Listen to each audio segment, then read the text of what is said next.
Que faire maintenant que la meilleure amie de mon conjoint a raconté mes pires secrets pour nous séparer et être avec lui?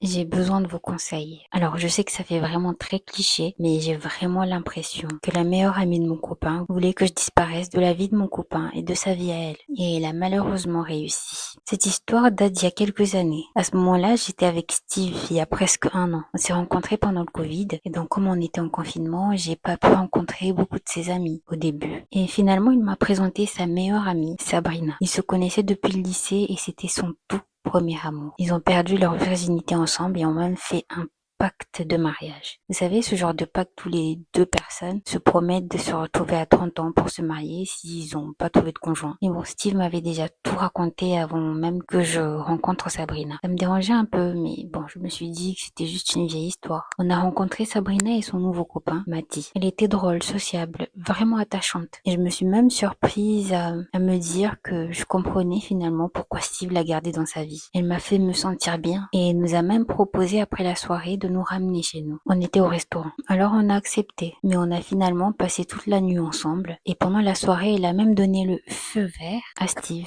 à propos de moi. Et moi, naïvement, j'ai pensé qu'à ce moment-là, on était en train de devenir copines. Et quelques semaines plus tard, Matty, le copain de Sabrina, la meilleure amie de mon conjoint, si vous suivez bien, est parti travailler dans une autre ville. Et Sabrina disait qu'elle se sentait seule. Alors un soir où j'avais des amis à la maison, je l'ai invitée. Elle est venue et pendant cette soirée-là, un de mes amis a tenté une approche envers Sabrina. Mais Steve l'a direct calmé. Et je vous avoue, j'ai pas vraiment apprécié. J'ai pas apprécié qu'il s'en mêle. Et j'ai même fini par me disputer avec lui, chose que Sabrina a vue. Alors il est venu me voir.